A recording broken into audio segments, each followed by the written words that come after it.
CCG Media presents High Tech Sunday.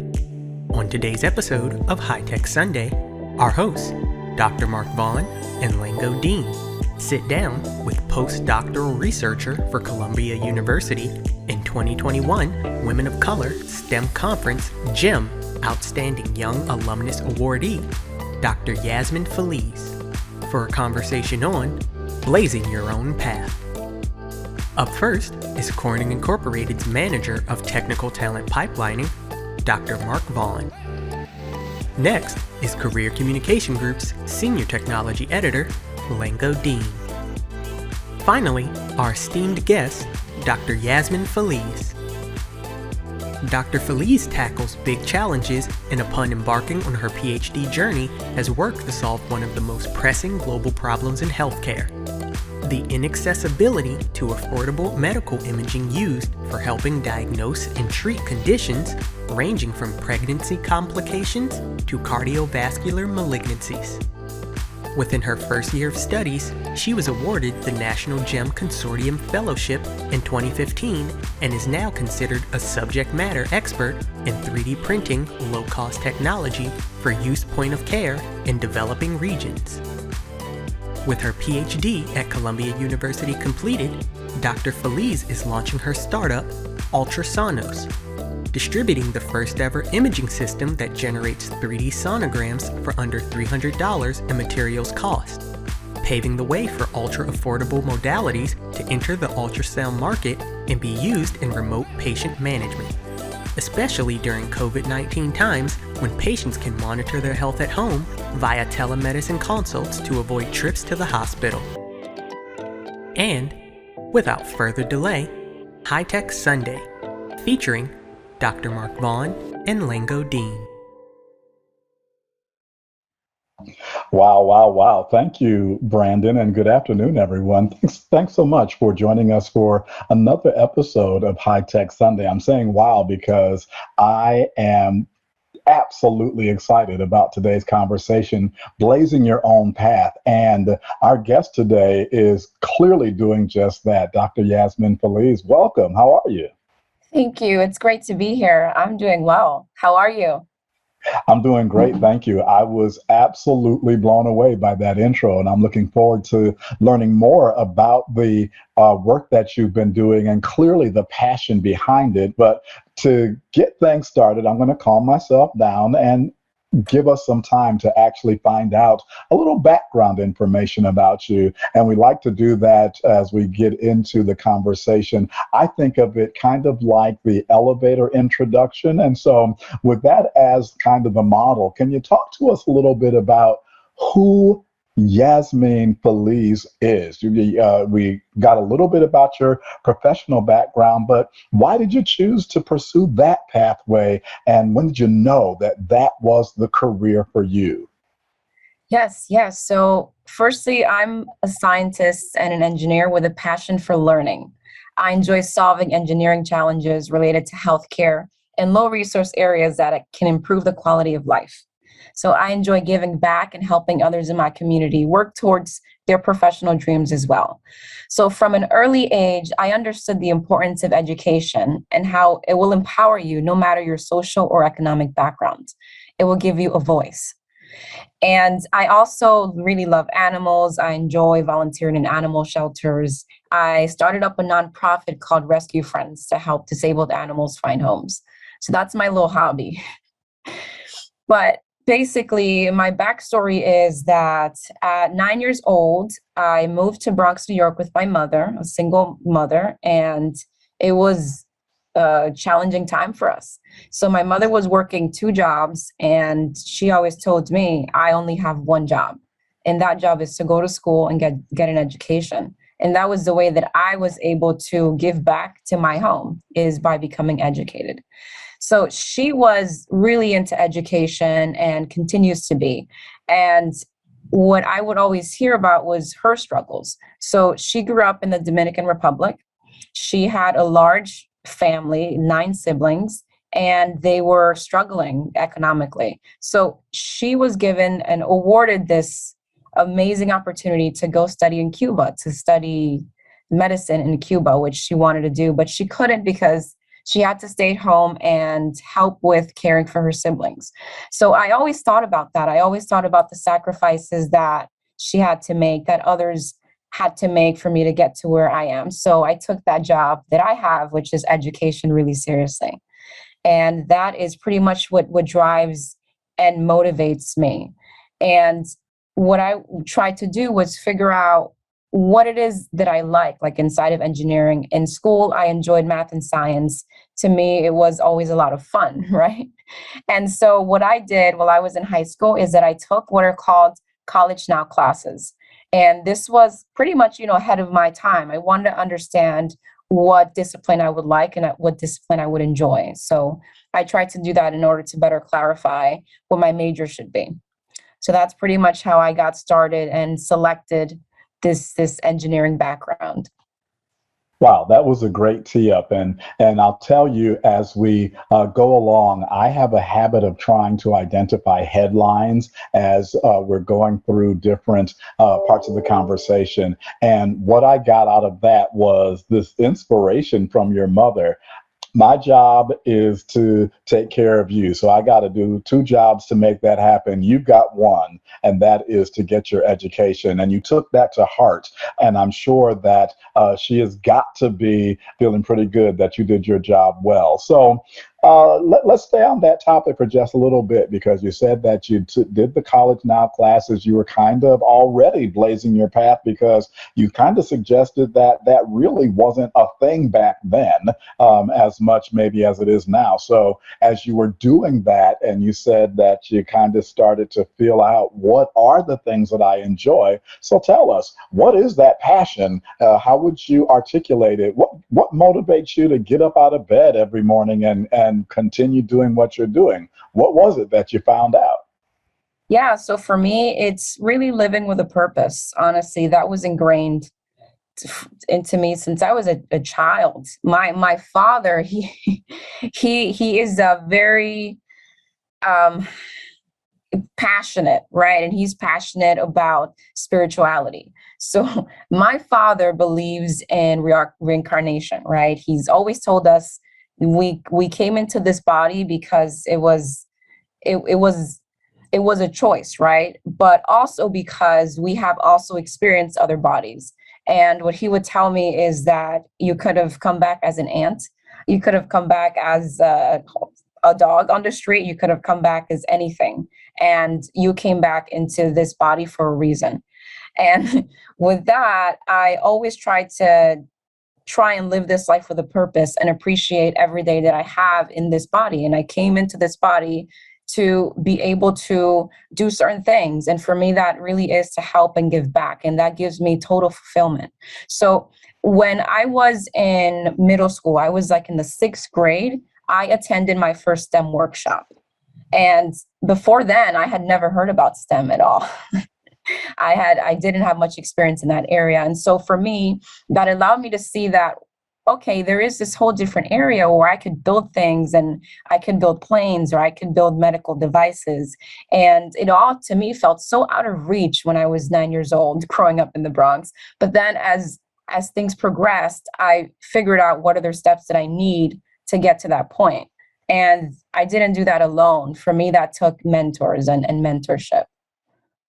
And so that's actually a great segue to what I wanted to talk about next. But again, the headline, as we think about how your own spiritual journey has informed your STEM pathway, bottom line is, you said it a few times now, you are driven by purpose. You are passionate about making your purpose fulfilled with the life that you've been given. And so it really is clear then that as you are being this, I'll call it trailblazer, blazing your own path, that is something that has been informed even from your youth. So you are the 2021 Women of Color GEM Outstanding Young Alumnus recipient. That is so cool. So tell us your thoughts about receiving this honor. When did you find out, and what does it mean to you? Yes. I was so excited to hear that I'd be nominated for this. It was fast. Like, for example, I was approached to help put together the nomination packet like days before it was due. So it was a mission to get everything together, but we did. And I like to say that the first feeling that I had was just a feeling of recognition, right? Being recognized. And that's something that we as minorities in the field, or as women in the field, we struggle so much with, is receiving that recognition. And I just felt once again that with the GEM community, there is that sense of support, that sense where we look out for each other and we try to improve the other person as best we can. So it just took one person within that organization to remember me, where I came from and where I am now, to then nominate me. So I was very glad that that happened. So yeah, overall, I just feel great to be recognized, and that others see the struggles of what I went through and where I am now, and are able to appreciate that I'm able to give back. I love that. And it's really exciting to think about the fact that we're just now weeks away from the 2021 Women of Color Conference. And it's going to be exciting to see you and other outstanding women of color recognized on the global, I used to say national, but it's global stage. And so we're getting an opportunity, as we're talking to you today, to drill down a little bit on lessons learned. And in order for us to talk about that in regards to your journey, wanted to tee it up by considering your first research opportunity. So how did you actually get started on your research journey, and what type of research did you or are you doing? Yes, yes. So my first research experience started off freshman year in college. I mean, I got into Rensselaer Polytechnic Institute. It was a tough school, and I had gone through a year of coursework, and it was challenging, right? So I was like, wow, these classes are tough. The first thing I want to do is really understand if I'm going to go through 3 more years of challenging coursework and be passionate about what I'm doing.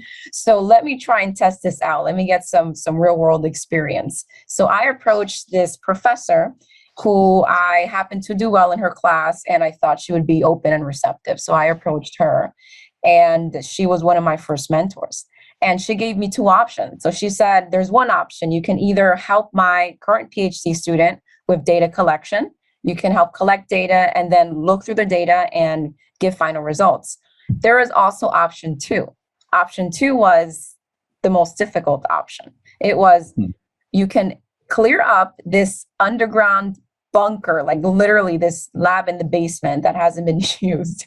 You can clear that out, order your own equipment, put together the team and whatever you need, and create a surface coating that can be used for metals to restrict bacterial adhesion. So basically create an antimicrobial surface. And I was like, wow, okay, I'm 18 years old and I'm willing to try this. I'm willing to tackle it. And that's what I chose, option 2, because I wanted the most rewarding experience and to be able to make that impact. So being given that initial opportunity and taking it upon myself to try opened up many other doors for me. So after that experience, I was able to apply to symposiums for research. I was able to start giving research talks and then getting better opportunities and internships. So just putting yourself out there and exposing yourself to these obstacles in the beginning can be pretty rewarding. So I was gonna ask you, as you teased up the 2 options, helping the grad student, or going into the dungeon bunker and getting that research ready. Which one did you choose? And so you cut right to the chase there. And so I was going to ask you about lessons learned, and it sounds like you shared with us them already. Putting yourself out there, and also being willing to actually go the path that isn't necessarily the easiest one. Would you say that there were other lessons that you learned from that first experience that you just described? Yes, yes. That experience for me was very eye-opening in terms of what it is to be a woman in science. So just to give you some background there, the initial team that I put together included undergraduate students, master's students, and I had already developed this process, which was pretty repeatable. So I would bring others on board and we would train them so that we can have a higher output. And I got to point out, you're 18, 19, and you put together a team of Yeah. undergraduate and graduate students. So folks who are more experienced, further along in their academic development, but here you are leading a team, and you're only 18 months out of high school. That to me is just amazing. The confidence that you had to have, but you've got this repeatable process. I'm sorry I interrupted you, but that just doesn't happen, and so you're seeing the trailblazing already. So you got the repeatable process, and you were saying. Yes, it was, and it was different for me because I enjoyed it and I enjoyed that challenge. While my friends tended to stay away from research, they thought it would be mundane, repeatable, boring, but it's not. It's really, if you're passionate about that project, it's going to be really exciting. So while I was training others, there was this first individual I encountered that strictly opposed to being taught by me. Right. And it was personal. It was on a personal level. I mean, I would try and teach him how to go through this process, and the person would literally leave the room. Wow. And yeah, it was bad. And I had not experienced that. And at first, I couldn't pinpoint why. But I noticed that when others would teach him, he was way more just understanding and open to receiving information. But when it came from me, he would shut down. So I had to have this difficult conversation with him about what's going on. You know, we're supposed to be a team. We're supposed to work together. What's going on? And the first thing he said to me was, "Oh, I don't think your process is the best." Okay. All right. Interesting. I said, okay, so what is your process? Right? What are you doing that's better? And what are your results?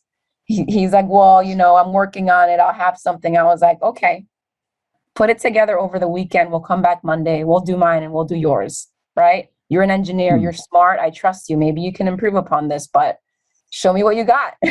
That was basically how that went. And we all know how that went. My process was already done, confirmed, and there wasn't a better process that he was able to come up with at that point. But it made it so that at least I was open and receptive to his ideas and his feedback. And maybe I could make some changes, you know. Maybe he wanted to adjust a part of the process and I was open to it as long as it could work for both of us. But that's the thing. It was really trying to understand why and overcome these obstacles and deal with these different personalities. So as a woman in STEM, no matter what degree you have, when you walk into a room, you feel the need to almost prove yourself. Even if you come in with a PhD, it's almost like you feel it when you walk into a room filled with men. And so for me, that was the first shocking experience that I had. And so I was going to say that there are so many, you name it, unconscious bias situations, micro inequities, outright discrimination. Let's just face it, you're a young woman of color leading in your field. And so it's still the case today that a lot of these STEM careers are being, these positions are occupied by mostly men. And so how would you say you've been able to push through these this thing that you feel? You say that you can feel almost the need to prove yourself. So how do you push through that? How have you dealt with that? Because I got to tell you, the story that you just gave us, not all of us would have had the character to be open in the way that you were, because the guy was challenging you. And so for the sake of the team, it sounds like you were like, okay, let's just see if there's something here. A lot of us would have taken a much different approach. And so kudos to you. But how have you pushed through that on the regular? Yeah. And of course, that wasn't the only experience. It comes and it goes, and you feel that in different stages and in different ways as you progress through your career. It's not as in your face as in the beginning, but that feeling, that you feel invalidated without even saying a word is strong sometimes. And for me, I try not to take it personal, which is always my main thing. And it's allowed me to develop thick skin. I don't take it personal. I know that overall, everyone has gotten to this point based off of hard work, and they just want to make sure you did the same. So sometimes it involves a little bit more of being more straightforward than I would like to be, speaking about the things I've done and speaking about my credentials, which is not typically what I'm like. But with some personalities, they have to feel like you earned your way there, right? That you didn't take shortcuts. When I was awarded the National Science Foundation GRFP, which is a really great award, it covered my PhD education. Some comments that I heard, they weren't directed towards me, but I heard them about me were, wow, a woman, a minority woman, of course she would get it. We don't stand a chance. And it just, it sucks because these are your peers that are with you in the same lab, working towards this PhD together. These are your peers that have seen you go through all of the coursework, work just as hard as them, and they would still say this. And so you're really touching on critically important stuff here, because you're wanting people to take you seriously. You're wanting folks to understand that you, like you said, have not only worked hard and earned everything that has come to you, but you want your value not to be marginalized. And so, what is a bit of advice that you would give young women who may be intimidated by these kinds of situations that you've described? How can you come out of this continuing to blaze your own path? Yes, so first thing you have to do is think positive. And they're giving you, even though it's sometimes not based on the right things, but they are giving you a platform. They're giving you this extra attention, and they want to hear what you're going to say. So when you're in the classroom and you're the only woman of color in a classroom of 30 plus, right? Every time you raise your hand, I assure you, everyone's going to look and everyone's going to listen. So have something good to say. That's just been something that I've been able to notice. When you're in a meeting, everyone's speaking, and you have something valuable to say, and allow them to understand that you're just as qualified. And that's basically what it comes down to, is not being afraid to show what you've done to get there and to have a voice.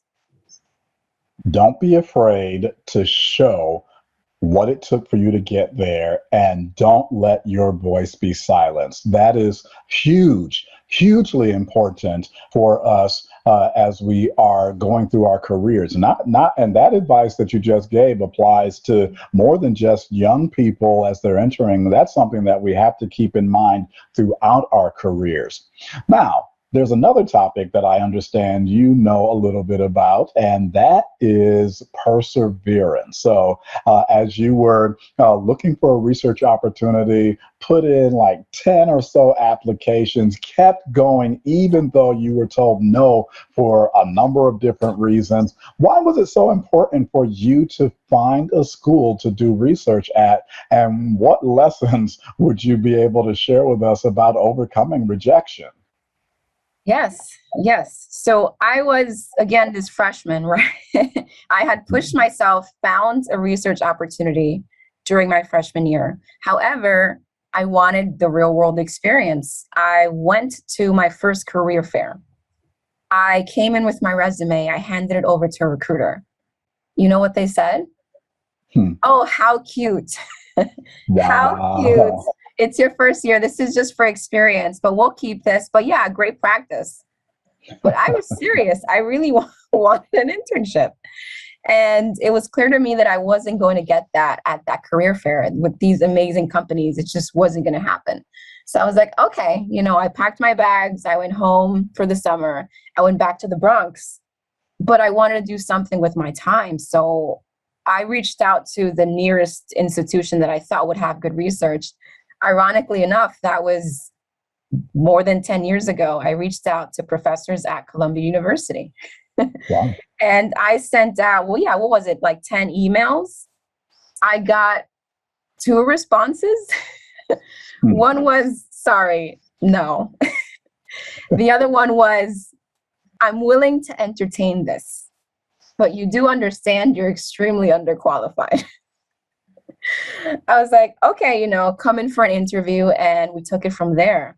But I guess just not being afraid of that rejection and still coming into that interview, meeting with someone who had worked in chemical engineering, biomedical engineering for over 40 years at the university, and still willing to plead a case for yourself, took guts, and he recognized it. And so he gave me the option to work over the summer. And it was challenging because I was in a team of master's students, PhDs, postdocs, and I was an undergrad. So for me, it was also challenging to find ways where I can improve the system, where I can make an impact. So what I did was spend a lot of time listening, observing, understanding their process so that I can find one specific point where I can tweak and improve. For me, just one improvement would be enough. And that's what I was able to do. I gathered everyone. I said, hey, if we do this and this different, we can get this and this output. And that allowed me to get some recognition at the end. But it took some time. I mean, my voice was silent for a while. I mentioned a few things. It was like, okay, cool, we'll try next time. But, you really have to step in and interrupt the meeting and say, no, I want to try this. And it took me a few weeks to gather up that energy to do.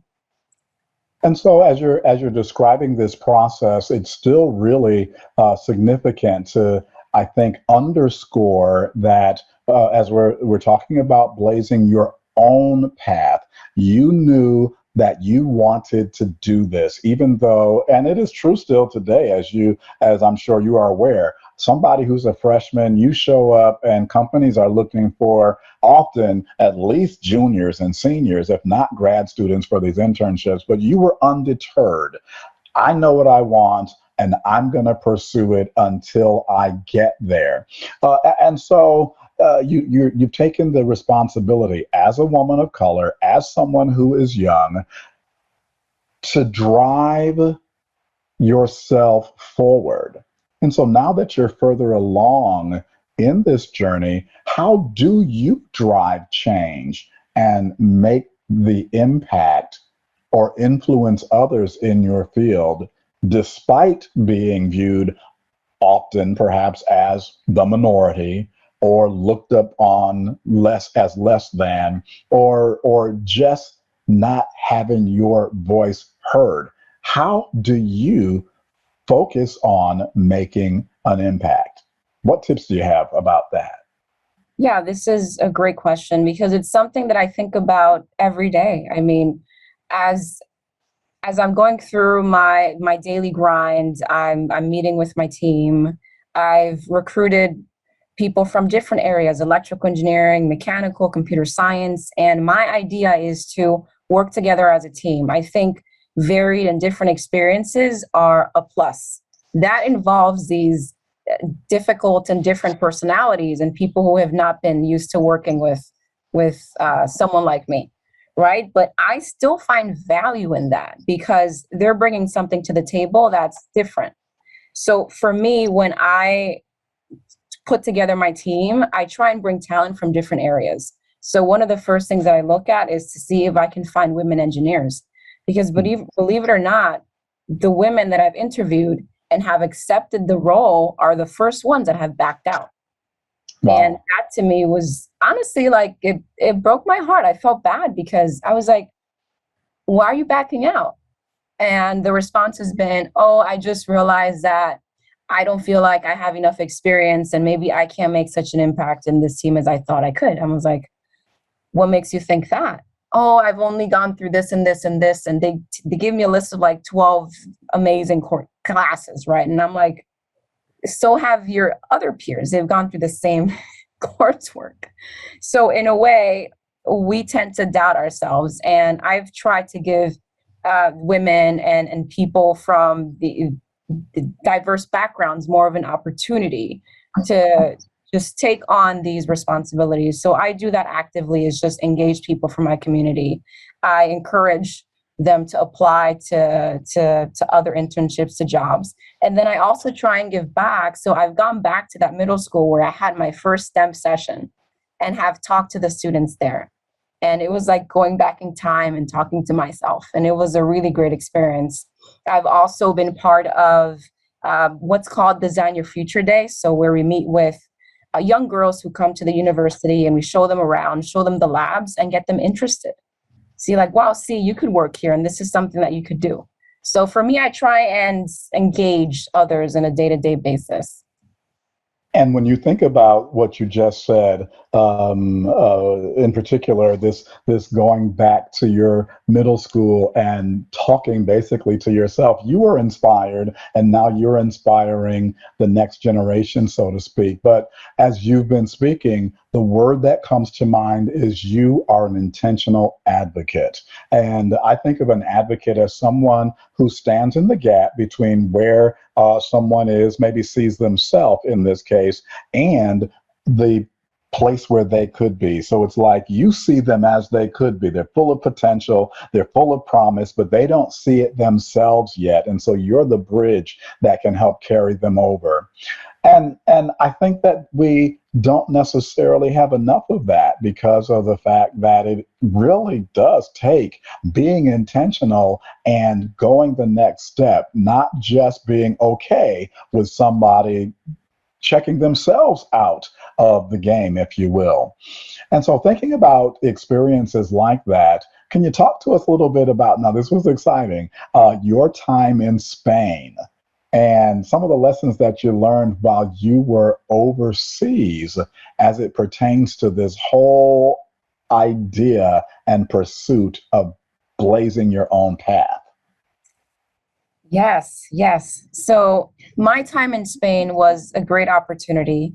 So for me, I was approached and I was asked to go to Madrid, Spain, to the Microtechnology Center and teach them about this process that I had developed in the bunker, right? So I was going to teach them about this anodization process. And I was all for it. But guess what? Guess who was coming with me? The same person that didn't want to learn from me. That same person was coming. Of course. Of course. And guess where we were all living? Together in an apartment with other research students. And I was like, wow, okay. So I have to say that before we left, I did say to my faculty advisor, I don't think this is the best idea. I don't think this is the best idea, but we'll work through it. So we get to Spain. I have requested ahead of time the materials that we need so we can set up a lab space and we can teach everyone, and it'll be pretty simple, right? However, it became extremely complicated because of the logistics of trying to work with a partner that doesn't want to work with you. So it made it so that the times that we could work were opposite. As I mentioned, I was in the lab, he was not. So it was trying to figure out a way to work around this. And I believe like after the first week, I was able to just wait for him outside. And literally as he walked in, I walked in right after him. And I said, listen, we're going to work together.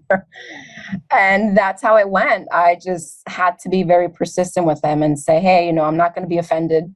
We're working on the same process, which is my process, and we're going to do it together.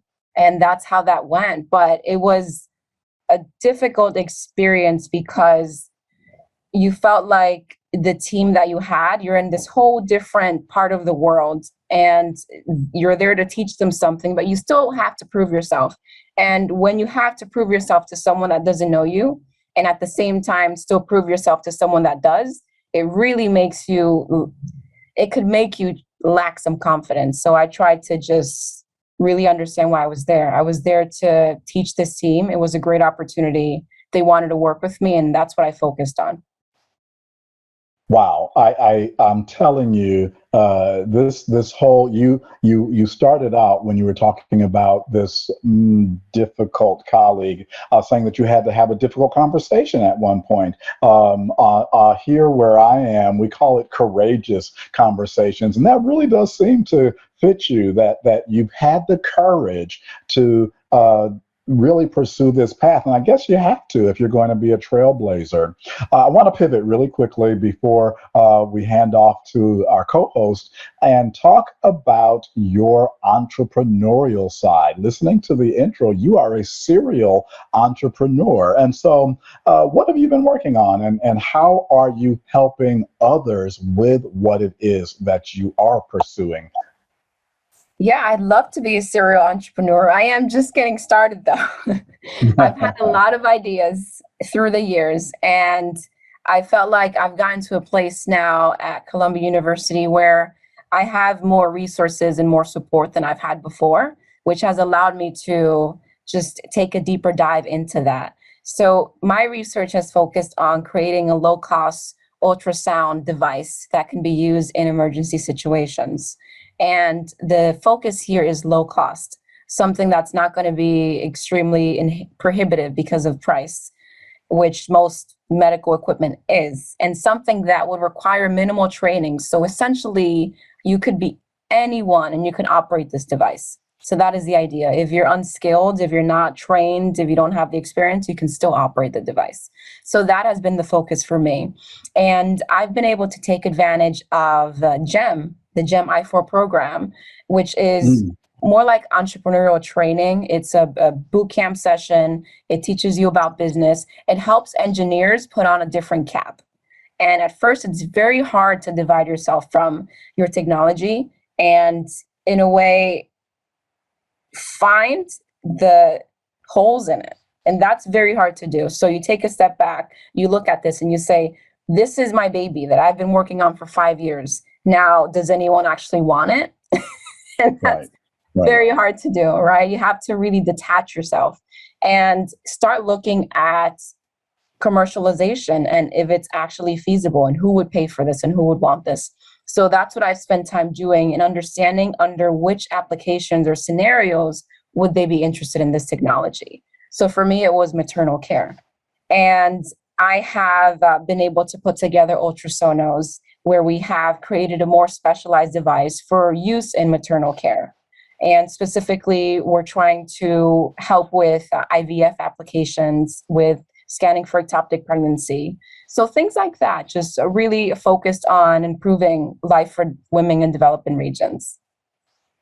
That work is just so timely and critically important. I'd love to know, and we'll have time perhaps to dig deeper. I'd love to know why maternal care. Why was that something that really kind of, again, spoke to you as an application for this really important background in STEM that you have? But I'm going to hold off because I believe that we'll get to it. But I want to hear more of the conversation as we are joined now by Lango Deen, who will take us further. Hey there, Lango, how's it going? Going very well, Dr. Vaughn. How about you? I'm great and really enjoying our time with Dr. Feliz today. You're listening to High Tech Sunday, featuring Dr. Mark Vaughn, Lango Deen, and our special guest, Postdoctoral Researcher for Columbia University and 2021 Women of Color STEM Conference GEM Outstanding Young Alumnus Awardee, Dr. Yazmin Feliz. Registration for the 2021 Women of Color STEM Conference is now open. Stay tuned for a message from our sponsor. The Women of Color STEM Conference, DTX. This year, we are boldly pursuing our future as never before. As women, as leaders, as champions, we are set to rise. It's a new day. Don't miss this epic platform for women and our digital twin experience, giving you all that you expect from this powerful conference and more. We acknowledge your passion, your drive, your leadership, and your unwavering commitment to making this world a better place for women in STEM fields. the Women of Color STEM Conference DTX, October 7th through the 9th, 2021. Register today at www.womenofcolor.net.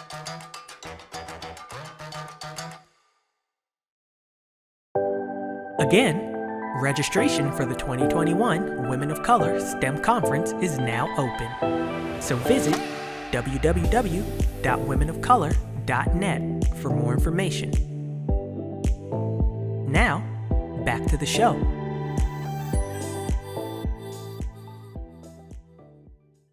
The conversation between you and Dr. Feliz, Dr. Vaughn, has been fascinating. And Dr. Feliz, as I listen to you and Dr. Vaughn talk about various things that you have, the way you've navigated through undergrad, grad school, industry, your PhD, a couple of key insights that I took away were you took stretch assignments early, reference that bunker, right?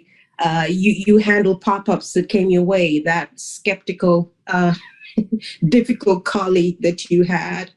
And you remind me of something that the 2007 technologist, Women of Color Technologists of the Year said, Shanetta Davis. She said, you learned how to have rhino hide, meaning you didn't take anything personally. You could step back, deal with someone who was slighting you or attempting to, and putting out hidden insults, and you did all of that. So what advice can you offer to young people, a young person who wants to follow in your footsteps? Yeah, I think first of all, it's absolutely doable. In all honesty, it's doable. And you just have to work on something that you're passionate about. If you're not sure what you're passionate about, work in multiple things, which is what I try to do. Do research in different areas, take it a step further, go out in industry, work in different areas, see what it's like. Industry and academia are entirely different. Industry is fast-paced. You can forge many connections. You are most of the time better compensated, but it's more cutthroat.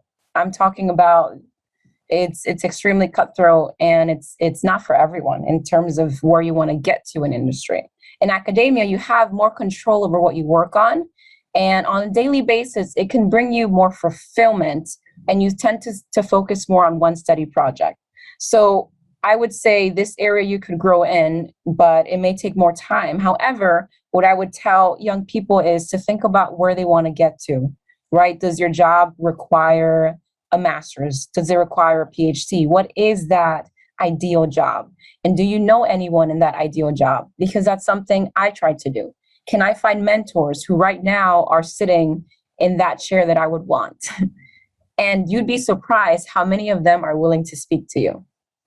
Right? I've gone up to VPs and asked to come in, and they spoke to me, and they have become some of my best mentors and have helped me throughout the years. So I would always advise them to have their eyes on the prize. What is it that they want to accomplish, and see who can help them get there. So the more mentors that you find, the more opportunities you're going to be able to identify and resources. I would say join NSBE, join NSBE, join SHEP, join GEM, join all of these organizations with a good support system. So keep your eyes on the prize, stay passionate, do research in different areas, do internships or find internships in industry and academia, find mentors, and join professional associations or support networks. As a minority in STEM, what is the best advice you can give a young person? I know you've given us quite a lot right there, but what other advice would you give to someone who, I mean, we've talked about, we don't know, it could have been race, the kind of prickly relationship you had with your lab partner. It could have been race, it could have been your gender, it could have been sexuality, who knows what it was. But what advice would you give to a young person who comes up against these things for the very first time? Because as an adult, as a person of color, you run into these things every day. So you develop that kind of rhino hide, right? But for a young person, what advice would you give to them in dealing with these things? Yeah, it's developing that rhino hide. It's going to be tough, but it's necessary. So of course, I would say that feedback that you get from them, that feeling, the things you may have heard that were directed towards you, I would say gather all of that up, listen to it, actually internalize it, and see if that is really who you are. And if it's not, understand what it is that you need to do to prove them otherwise, right? So, for example, if the feedback is that, let's say, I am not good at, let's say, calculus, right? Oh, she's not good at calculus, and you can't take her word for this, so don't listen to that formula. She's not right. It's not going to work. Okay, so listen to it, internalize. All right, am I good at calculus? Let me see. I got, I don't know, an A plus. Yeah, I'm good at calculus. Okay, so what would make them think that I'm not, right? Maybe it's something that you did. So that's why I'm saying internalize. Maybe when you stepped up to the plate, you told them this is the formula, here's the result. Maybe you did it in a way that wasn't confident, right? Maybe you did it in a way where sometimes you're just not coming across as what you would like to. So just think about it step by step and how you communicate, because honestly, how you communicate is going to have a lot to do with how people are going to gauge you and to gauge your professionalism, to gauge your intellect. So don't be afraid to listen to this and improve upon yourself. So your critics can be useful. Interesting. It's back to school now, and a lot of people, a lot of college students are thinking of scholarships, and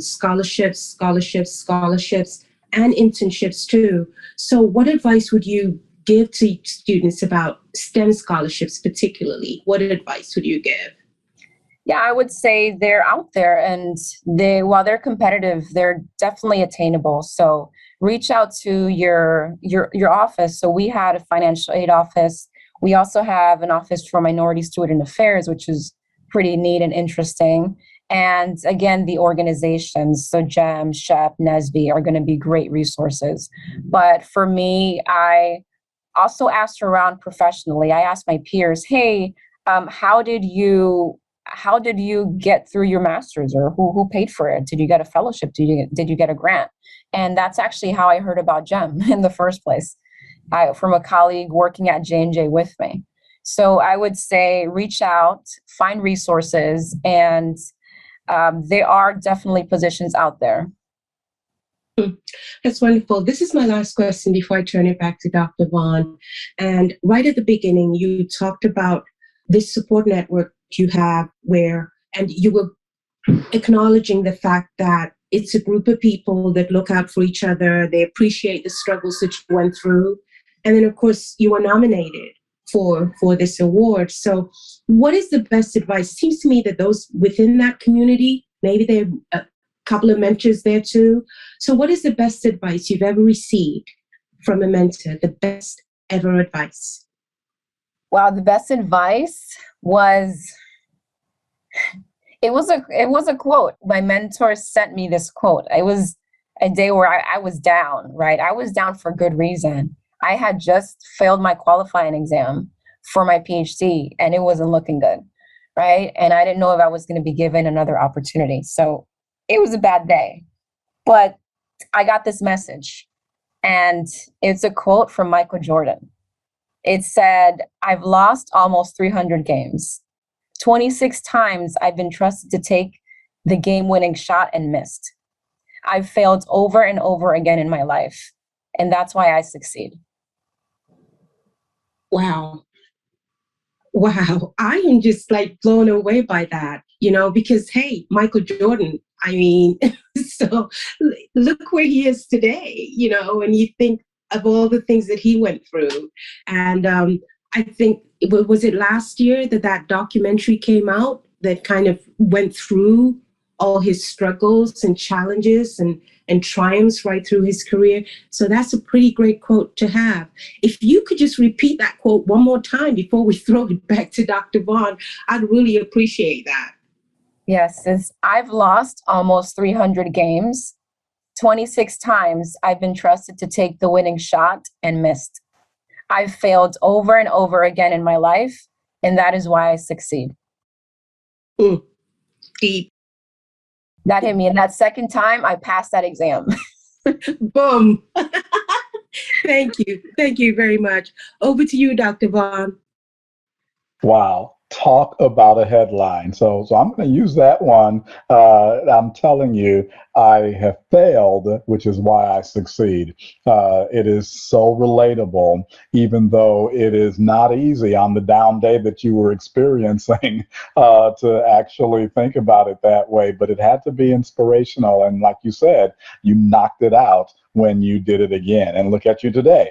And so, like I said, there's so many questions that I'd like to hit you with rapid fire, but I said that one of the ones that I was interested in drilling down on just for a quick moment is why maternal health? What was it about that really inspired you to do what it is that you're doing, especially with the low cost ultrasonics? Yeah, so when I started off my research career, right, I started off with brainstorming. I was in a position where I would say most students want to be. I was pretty blessed because I came in with my own funding. So that allowed me the opportunity to pick my own. That is a blessing. That is a blessing. That is a blessing. So I sat down with my faculty advisor. He was like, hey, you pretty much have your own money. I don't need to work off of his grants. And so we had the flexibility to find something that was interesting for me and interesting for him, and we can both contribute to. So we had several different discussions. And at the time, I was also working with another faculty member, and she was pregnant at the time. And her work was on trying to prevent preterm birth, which leads to so many complications for mother and child. And what she said was like, wow, I wish there was an ultrasound or the portable ultrasound that we can buy off of Amazon that's $200 and we can use and we can scan ourselves, right? I wish that was an option, because during the time, her lab had around $30,000 in funding, and it was about $1,000 a scan for a pregnant patient to go to the hospital, and that only gave 30 data points for this. That's not enough to build a model where we wanted to understand the risks for preterm labor. That's not enough to build a model. So we used, at that time, that faculty member who was pregnant. She was our guinea pig. So we had to use her for all of the scans because we couldn't afford to bring in many other individuals. So I understood this is a constraint in research. This is a constraint which doesn't allow for advancements in maternal care to even happen, because we have this kind of lack, right? And then when I was researching more, I understood that 836 women die every day from pregnancy-related complications. Wow. 99% of those cases occur in developing countries. I was shocked. I didn't know it was that bad. And so that, to me, just really gave me the incentive to try and create a device that can be used not only in research in the US, but internationally in low resource areas. That's phenomenal. And again, I think that sometimes the shock of a need can be a motivation for, this is something that I have to help. I have to help this. And that's exactly what you're doing. So let me ask you, I guess, a question that you mentioned that you don't like to be put in a position where you have to put your credentials out there and have to prove yourself, but when it's necessary, you do. So here you are with this amazing academic pedigree, RPI undergrad, Columbia grad, now postdoc. So you got the goods. And you've got the accolades, the recognitions, the awards that actually follow somebody with the goods. So which of the recognitions, the awards, the accolades would you say has kind of been the most meaningful to you? That would be the first one that I received. So remember how I went through that first year of my freshman year at RPI? Yeah. It was a tough year. It was very tough. I came in through the Higher Education Opportunity Program, and I came in with a group of peers, around 10 of us, maybe 13. And after that first year, less than half of us were standing. They literally flunked out. So it was just shock. And I received my first recognition after that year in research. And I really felt like, wow, I made it. I made it to somewhere in the science field where someone can recognize what I've done, where I feel like I've really earned my place. And even though I came in with this HELP program, I've really earned my place. And that was my recognition that I got with NOBICHE, National Organization of Black Chemists and Chemical Engineers. Yeah. And I was giving recognition for my research that took place at that lab at Columbia University back in 2010. Yeah, for me, that was a very amazing opportunity because as a teen from the Bronx, I've never been rewarded something like this. Like the plaque was beautiful. I was flown out to, where was it? I was flown out to Atlanta, Georgia. I stayed at the Marriott. Everything was beautiful. The meals were included. I wore gowns, and it was just an amazing experience to walk across the stage, to have people acknowledge what you've done and that you're someone that's valuable in the scientific community. And for anyone, and of course women in this type of field, it's really an honor. That's very cool. And I don't know if you've ever been to the Women of Color STEM conference before, but when we get back to normal, like we were pre-COVID, all the gowns and the gala, I think that's what it's called. It's the marquee event. So there are many more stages, I'm sure, that you are going to be walking across in the future. So you are embarking upon making this innovation something that the world is going to be able to take advantage of. How can people stay in touch? Do you have a social media website that you can share with us so that we can make sure that people are able to benefit from what is happening right now as you are about to take off to the next level? Yes, yes. So firstly, there's my LinkedIn, which I would love to be able to share with everyone. And it's linkedin.com/n/Yazmin Feliz. And then there's also my personal website, which is www.yazminfeliz.com. Got it. Thank you so much. And again, this is certainly amazingly exciting time for you and your team for sure. And so I'll ask you to do one last thing for us, if you don't mind. As we wrap up this conversation, what is the encouragement that you would give the folks listening? Perhaps there are some who are thinking, like you did when you were 9 years old, this STEM stuff is cool, but it's out of my reach.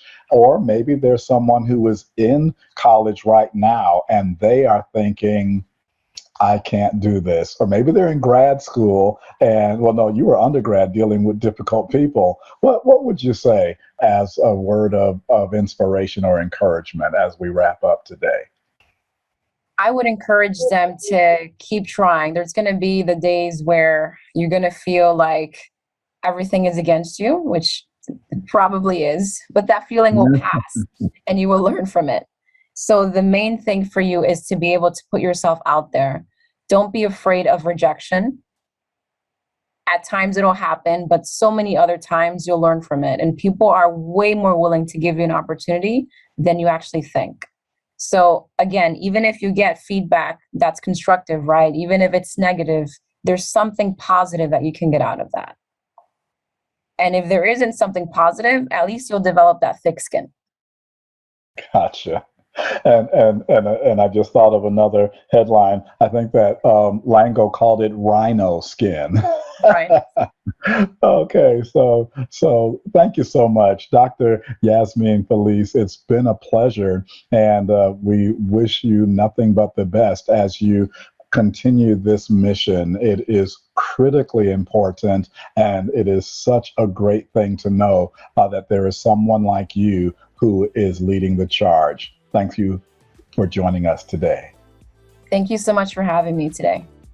Been a pleasure. All righty, gonna hand it back to you, Brandon Newby, to see us out. Thank you for tuning in to this week's episode of High Tech Sunday. Career Communications Group's High Tech Sunday looks at professional development and technology through the lens of spiritual philosophies. In a time when digital information is more critical than ever, this weekly program is produced by and for CCG's community of alumni and professionals in science, technology, engineering, and math fields. The community runs from national thought leaders to aspiring students, and this weekly series aims to bring a concentrated discussion around technological advancements and achievements based on universal moral principles. The 1-hour podcast will be streamed every Sunday. The podcast can be accessed through the BEA Facebook page, Women of Color Facebook page, and CCG YouTube page, in addition to Apple Podcasts, Google Podcasts, Podbean, and Spotify. Please join us next time.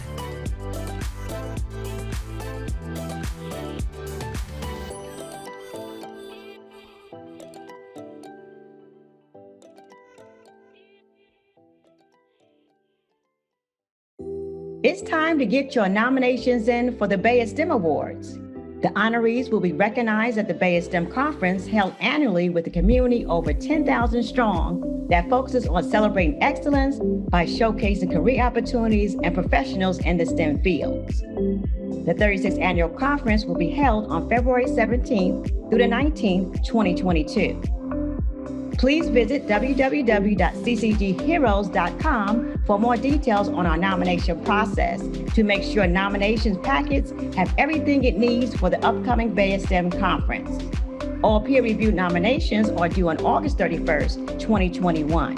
All outstanding achievement awards are due on October 1st, 2021. Again, please visit our website at www.ccgheroes.com for more details on our nomination process.